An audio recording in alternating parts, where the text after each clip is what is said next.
Ave gouverneur, bienvenue dans cette petite vidéo tuto de Anno 117 Pax Romana.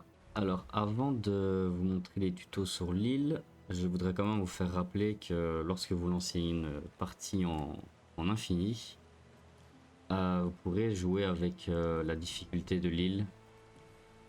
Donc par exemple au niveau du monde, choisir quelle carte vous voulez. Moi la carte faille, franchement je l'aime bien. Les îles sont assez jolies, sont assez espacées. Moi c'est une des cartes que je préfère le plus. Voilà, vous pouvez jouer avec la taille des îles, la fertilité, etc., etc. Quel navire commencer.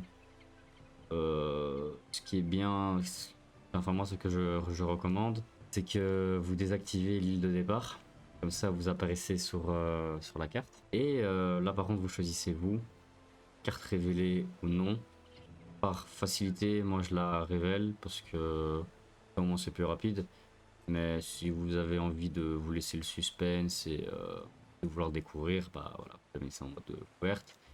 Et bon voilà, les empereurs. Pour les empereurs, vous pouvez modifier et faites attention ici à la région de départ, juste ici. C'est-à-dire que lui, sa région de départ sera Albion, sera pas à Latium si vous connaissez Latium. Il y en a, ils se trouvent aux deux. Et regardez les caractéristiques, les traits des personnages.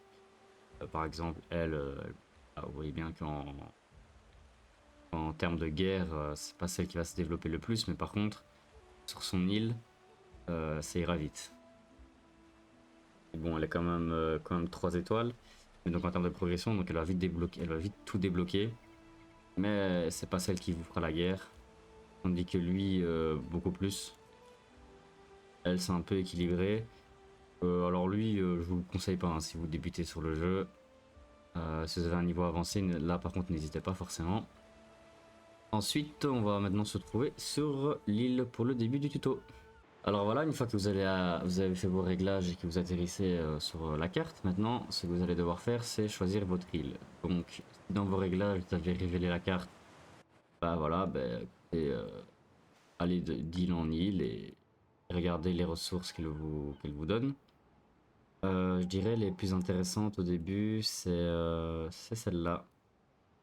Vous allez pouvoir aller produire des ressources importantes et faciles jusqu'au niveau 3 des habitations.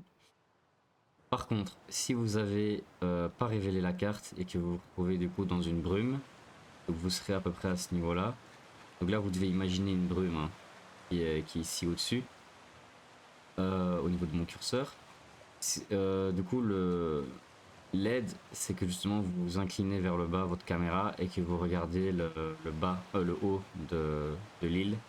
Souvent, il y a des montagnes qui vont apparaître et du coup, c'est un peu le repère pour ne pas vous diriger à l'aveugle sur la carte. Voilà, vous regardez ici le haut des îles et vous allez ensuite avec votre bateau. Vous voyez ici que c'est pas une île, mais imaginons que nous sommes ici. Voilà, vous voyez ici là, vous voyez c'est très montagneux.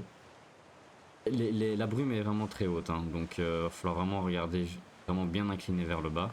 Ensuite, du coup, lorsque vous êtes arrivé et que vous avez choisi votre île, maintenant ce que vous allez devoir faire en premier, c'est regarder votre île et gérer votre espace de votre île. Ça veut dire que votre île, vous allez la diviser en certaines parties. Sur toutes les îles, il y a des fleuves, vous voyez. Donc vous pouvez jouer enfin vous pouvez vous aider de ces fleuves pour justement diviser ces parties de votre île et vous choisissez qu'est-ce que vous allez produire et qu'est-ce que vous allez faire. Les parties de vos îles où c'est très boisé, je vous recommande de le garder pour vos scieries et vos charbonnières que vous allez débloquer par après. Ensuite, pour les premiers bâtiments que vous allez débloquer, donc les premiers bâtiments de production qui vont permettre de débloquer de la nourriture pour évoluer votre population, ce que moi je conseille, c'est de faire priorité aux cabanes de pêcheurs, parce que les cabanes de pêcheurs vous donnent 1 de population et 1 de revenus, tandis que le gruau vous donne simplement 2 de population. Pourquoi privilégier les cabanes de pêcheurs? Car vous commencerez en négatif, donc si vous pouvez faire un bâtiment de production ayant plus 1 en production, plus 1 en population, plus 1 en revenu. Vous allez augmenter votre revenu et en même temps augmenter votre population. Et au plus vous avez de population, au plus vous gagnerez d'argent. Donc c'est doublement gagnant. Pour ne pas être perdu lors de la construction de vos premiers Liberty, c'est de construire des layouts. Alors soit vous le faites vous-même, soit vous allez chercher sur internet. Mais comme ça au moins c'est une chose en moins à laquelle vous devez réfléchir et c'est pas une petite chose, c'est quand même une grande chose. Car la construction de votre ville est celle qui quand même prend le plus d'espace et de temps. Donc si elle est désorganisée, c'est pas bien. C'est pas bien, donc construire des layouts à l'avance. Ensuite, vous allez débloquer votre marché, taverne, tunique, etc., etc. Pour le marché et la taverne, vous voyez la zone verte, ça c'est la zone de portée qui est là sur vos bâtiments. Donc pour le marché, ça c'est vraiment c'est primordial. C'est vraiment pas quelque chose à nier parce que c'est le marché qui va faire augmenter votre population. Pour les bâtiments de production, ce que vous allez devoir regarder, c'est les effets de zone. Dans cet anneau, du coup, les bâtiments comme celui-ci et les autres que vous allez débloquer par après ont une zone ici que vous voyez en vert, en blanc, pardon, juste ici.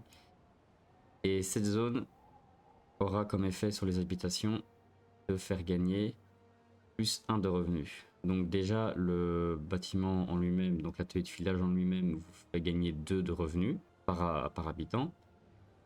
Mais grâce à l'effet de zone, vous allez gagner plus 1 en revenus. Donc ça va vous faire 3 de revenus. La même chose pour le Pileus.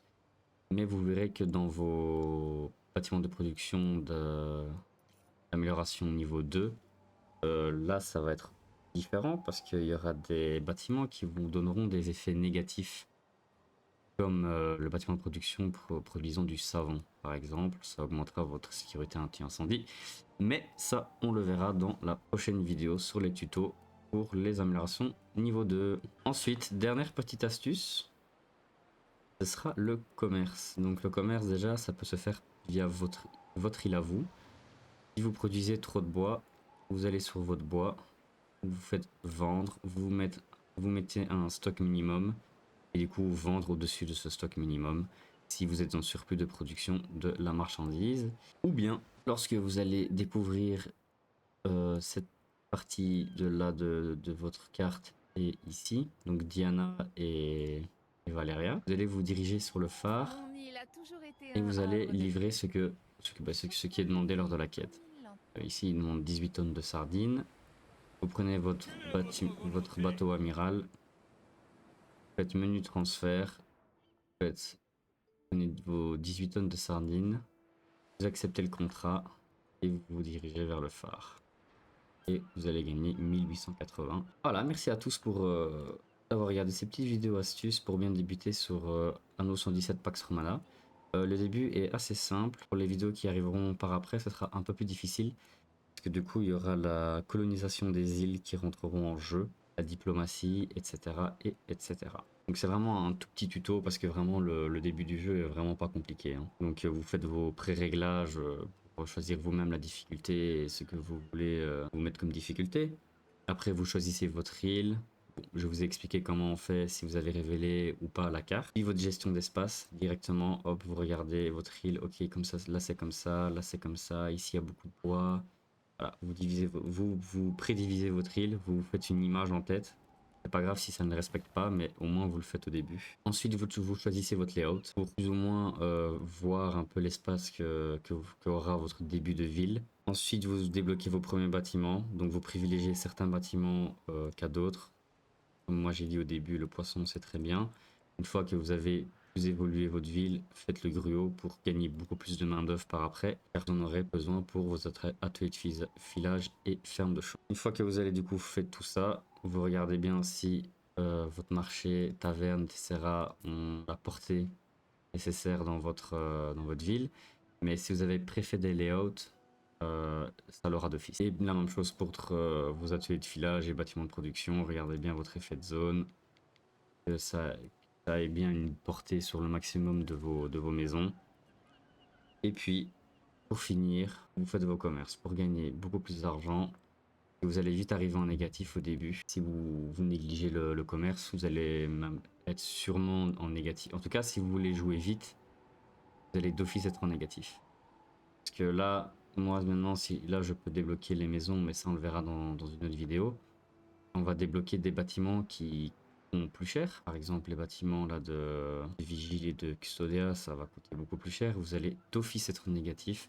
Donc amasser un maximum d'argent au début pour éviter justement d'être en déficit de deniers. Voilà, c'est le petit récapitulatif. On va se retrouver pour une prochaine vidéo. La prochaine vidéo, ce sera le let's play numéro 2, où justement on va développer un peu plus notre île avec les habitations de niveau 2 et je vous ferai un tuto par après.